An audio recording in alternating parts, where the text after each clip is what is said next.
Ibarat seorang koki, roaster adalah sebuah profesi yang mengubah biji kopi mentah menjadi sebuah biji kopi yang siap dikonsumsi. Proses roasting sendiri memiliki berbagai macam tahap. Namun, untuk menekuni profesi ini, banyak yang harus dilatih, banyak yang harus dikorbankan, dan perlu memiliki wawasan yang luas. Tahukah kamu, kopi yang biasa kamu minum adalah bagian dari kerja keras seorang roaster kopi? Inilah cerita pemanggang kopi, usaha di balik kenikmatan secangkir kopi, sesi 2. Suara hati, roaster kopi.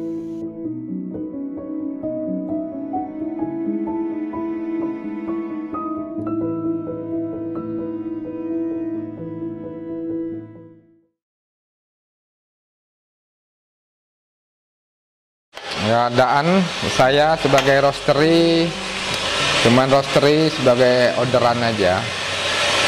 Ada yang order kopi, tapi roastery saya banyak ke tubruk untuk kopi-kopi tubruk. Terus pengalaman menyenangkan selama menjadi roaster ini, kita mengetahui karakter-karakter kopi. Terus yang sisi yang susahnya mencari bin yang di Kota Lahat ini yang benar-benar terbaik itu susah, benar-benar rapi sesuai dengan standar roastery susah. Pengorbanan, nah, mungkin yang pertama yang pasti sudah ngorbanin kopi kan, dimana kita ngerosting untuk yang mencapai hasil yang terbaik. Untuk menjaga kualitasnya itu cukup susah lah. Untuk pemupukan, untuk perawatan. Kedua, perlengkapan. Nah, alat-alat roastery yang di Lahat ini cukup terbatas. Rutinitas kita sebagai roaster ini ya menjaga kualitas kopi. Kopi apa yang mau kita roaster, yang mau kita kembangkan, atau kopi kita daerah kita sendiri, atau kita mau pakai kopi luar, itu bisa juga. Tapi kalau saya pribadi, saya tetap mengembangkan kopi yang ada di daerah saya. Roastery ini rutinitas saya yang kedua. Rutinitas pertama saya sebagai penjual kopi. Jadi kegiatan sehari-hari ya roasting kopi lah. Kami kerja di bola dunia ini 18 tahun. Ya, karena kami pencinta kopi.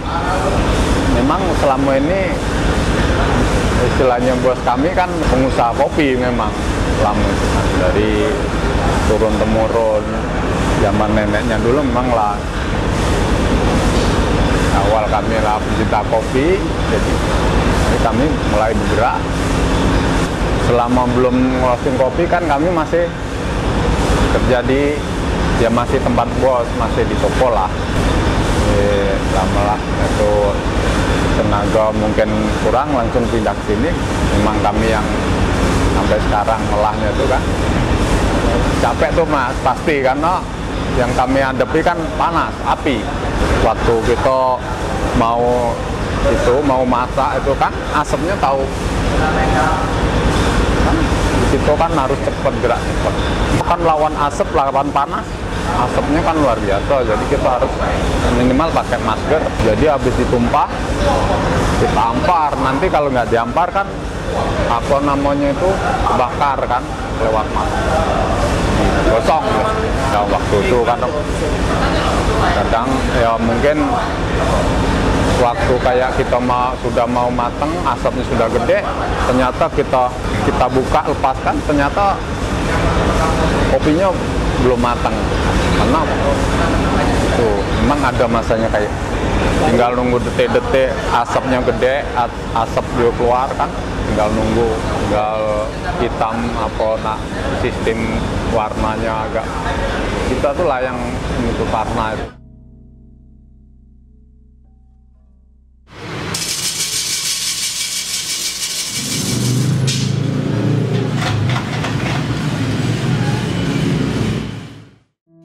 Meninggalkan kota lahat dan kembali ke keramaian di ibu kota, mengingatkan kami akan perjalanan kopi dari hulu ke hilir.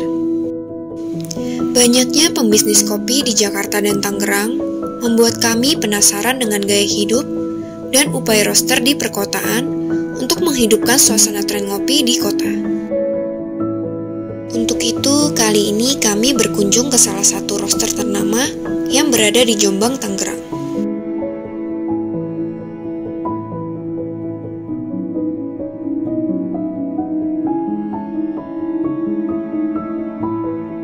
Pengalaman dalam industri perkopian telah membawanya menjadi peka terhadap rasa kopi. Baginya, kopi adalah gudang inspirasi bagi semua penikmatnya yang berani mencoba rasa dari keanekaragaman kopi. Berikut kisah seorang roaster Artapati.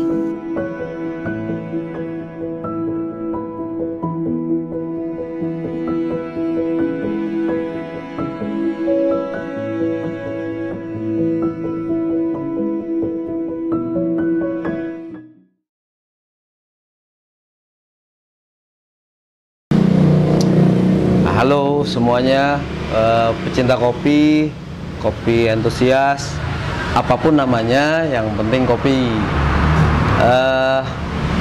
Nama saya Henry Gunawan, nama lengkap. Panggilan teman-teman banyak yang panggil Kiting, Om Kiting, Bang Kiting. Saat ini profesi saya sebagai seorang roaster. Roaster itu apa sih? Roaster itu secara sederhana dijelaskan sebagai penyangrai kopi. Bagaimana kita punya upaya untuk memasak kopi mentah yang disebut green bean menjadi kopi matang yang disebut roasted beans. Cerita bisa menjadi roaster sebenarnya begini. Sebelum menjadi seorang roaster, saya punya kedai kecil, usianya sampai saat ini kurang lebih sekitar 8 tahun. Nah, saya lama menjadi brewer dulu, penyeduh, mati-matian berusaha dalam tanda kutip membuat sajian kopi itu menjadi nikmat, menjadi enak. Ketika itu sudah saya jalani berlangsung overall kurang lebih sekitar 4-5 tahun, baru saya menjadi seorang roaster, belajar menekuni keilmuan. Itu paralel ya. Jadi walaupun saya punya kedai ngebrew, saya sangat tertarik dengan proses roasting. Makanya saya banyak menimba ilmu tentang itu. Nah, sebelum punya kedai kopi, bukan sebelum sih sebenarnya. Waktu saya buka kedai kopi, profesi saya sebenarnya seorang fotografer. Ya karena dengan profesi fotografi itu banyak keliling Indonesia, berjumpa dengan banyak kopi. Di situ ya entah gimana jatuh hati terhadap kopi itu sendiri. Lalu ya saat ini justru malah saya banyak ngurusin kopinya daripada ngurusin fotografinya. Ya kalau dibilang bahasa berkorban, mungkin minimal waktu saya sudah saya korbankan lebih banyak untuk ngurusin kopi gitu. Kira-kira begitulah, sesuatu yang memang suka tidak suka harus dikorbankan seperti itu. Dulu belajarnya sih simple. Yang paling penting tuh kalau orang belajar menurut saya, pertama keminatannya harus jelas, bukan karena ikut-ikutan. Motivasinya tuh lebih kepada keingintahuan, harus ikhlas. Kenapa? Kalau misalnya tidak ada atau tidak hadir passion, itu nantinya belajarnya akan lambat. Nah, teknisnya gimana? Kan manusia terlahir beda-beda nih kapasitasnya, kemampuannya. Ada yang punya capital baik, modal baik, dia bisa ambil kursusnya.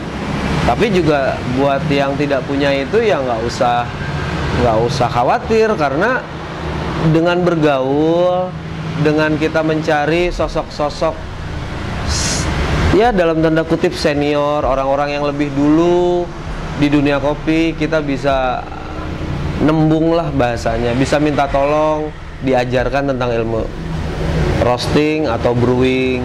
Ya kebenaran saya ya senangnya gaul sama orang kopi.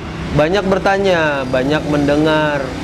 Jangan sibuk merasa hebat, tapi sibuk mencari informasi, mencari tahu bagaimana kita harus bisa membuat kopi itu menjadi baik dan bijaksana.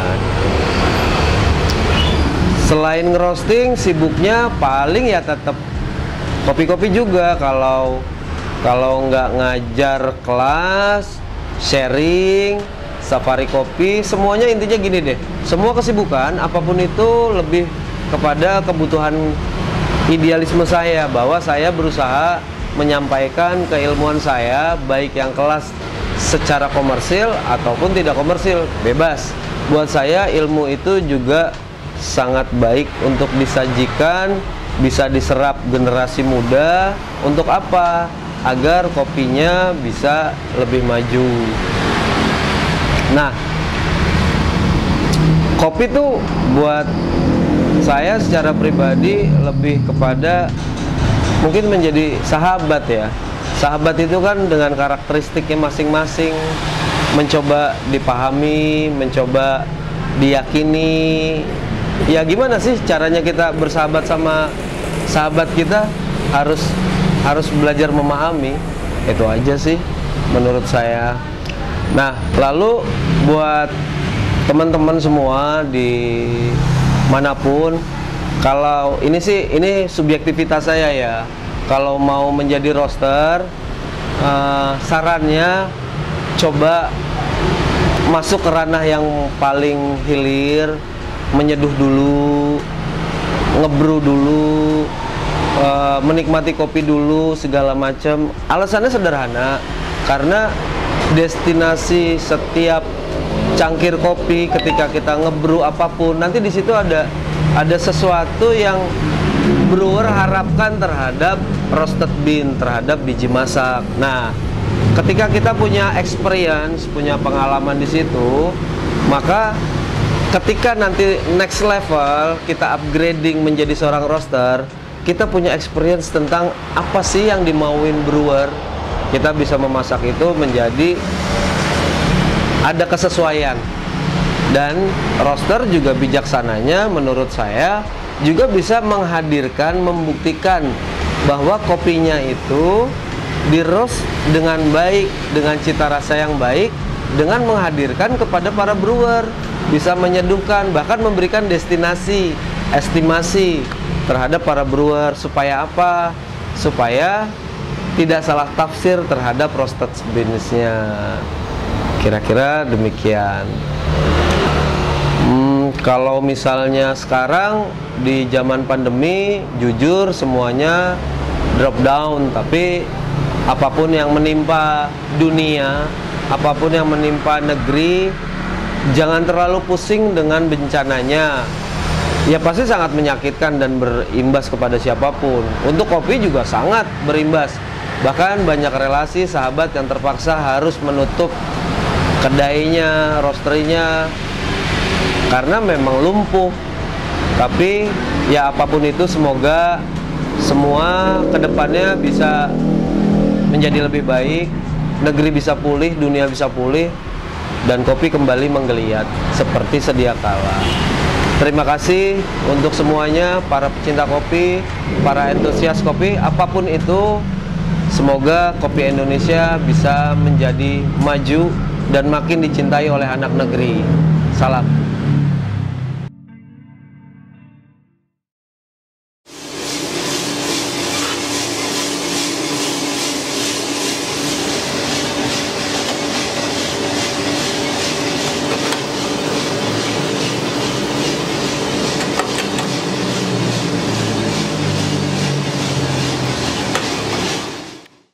Menjadi seorang roaster kopi yang tinggal di daerah perkotaan tidak semudah yang kita bayangkan. Semua tahu, untuk hidup di kota pasti banyak perjuangan yang harus ditempuh. Berangkat pagi, pulang malam, tersorot terik dan dinginnya malam, tidak dapat menghentikan Harry untuk terus berkarya sebagai seorang roaster kopi. Kecintanya terhadap kopi mampu membawa semangat baru bagi Harry untuk dapat mengharumkan nama bangsa lewat profesi seorang roaster kopi. Inilah cerita Harry, sang pemanggang kopi.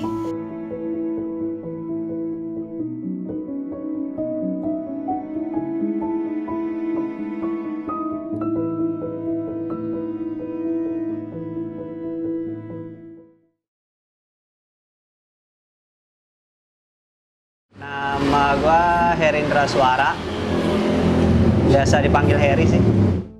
Roaster itu apa ya? Ya sebuah profesi sebenarnya, profesi nyangrai kopi aja sebenarnya, bahasa gampangnya sebenarnya itu. Nyangrai kopi lah. Ya di roaster itu ceritanya dulu nggak terlalu belum tertarik sih, cuman tiba-tiba kok ada temen yang pintar ngerosting, mulai main sama dia, akhirnya jadi pengen, kok asik ya kayaknya ngerosting gitu. Pengenalan itu di tahun 2017 itu mulai kenal, tinggal masih di daerah sini sebenarnya, masih enak, terus kerja di tempat ini ya, jadi dekat sebenarnya, enak lah. Waktu itu masih belum nikah ya kan, hitungannya masih slow aja lah sebenarnya. Nah begitu si bos lebih pengen serius lagi. Dulunya nih tempat nggak ada mesin roasting, tapi ketika gua pengen lebih intens di roastingnya, akhirnya bos manjain gua kali ya, beliin gua mesin roasting. Akhirnya dibeli, nggak lama gua diikutin pendidikan formal, lumayan ilmu yang didapat, jadi kita lebih tahu sebenarnya itu gunanya. Gue lebih tahu gitu, ini bagusnya seperti apa dari step awal lu ngerosting sampai keluar, sampai biji jadi roast bean lah. Apa? Gue kalau di sini tuh megang ngebar juga sih, backup bar. Terus kalau ada bilang orang stoknya, ngatur stok barang keluar masuk, inventorian, megang juga sih, gitu aja selainnya sebenarnya. Buat gue sih dulu awal-awalnya kopi itu ya cuman sekedar bagian dari beverage sebenarnya, karena basic gue dulu emang awalnya di bar, dan kopi itu salah satu beverage. Makin kesini kok keinginan buat suka tuh makin tinggi, dan akhirnya jadi passion sendiri. Jadi ya cukup tertarik banget sih. Sekarang akhirnya gue tinggal di daerah Ciledug. Jadi kalau dari 2017, baru tahun 2020 kemarin gue pindah. Kenapa? Karena biar lebih dekat sama keluarga. Kebetulan keluarga dekat di daerah-daerah Kebonjeruk situ sama Ciledug dekat. Jadi hitungan dari Karawaci ke sini itu ya kurang lebih sekitar 1 jam jalan santai. 1 jam panas. Kalau lagi kepanasan, hujan ya hujanan, neduh dah dikit. Nah, di situ ya udah gua bolak-balik Ciledug Karawaci setiap hari. Kebanyakan sih yang dikorbanin tuh waktu sih. Waktu kita sama temen, sama keluarga. Jadi emang banyak konsentrasi buat fokus, buat bisa ngerosting lah. Kadang kalau lagi ada banyak roastingan, pesanan, alhamdulillah ya. Wah, ini kenapa sebenarnya orang roasting itu lebih dilihat gitu ketimbang barista sekarang ini ya. Karena emang pada dasarnya ngerosting itu lu coba aja di ruangan ini nih. Satu batch lu ngerosting, hitunglah 12 sampai 15 menit di sini lu ngerosting. Itu lu bayangin CO2 lu isep terus tuh selama 15-12 menit, dan dikalikan batch berikutnya lagi, tuang, dan itu terus bergulir selama 3 tahun ini. Jadi ya pinter-pinter aja ngerawat badan sendiri, konsumsi vitamin, apalagi di tengah lagi pandemi kayak gini ya kan, lebih sering minum vitamin aja. Banyak cerita inspiratif yang didapatkan dari cerita dan suara para roaster. Semoga lewat suara para roaster kopi, banyak jiwa muda yang terbakar semangat, hingga nanti akan bermunculan regenerasi yang meneruskan usaha roaster senior di dunia kopi Indonesia.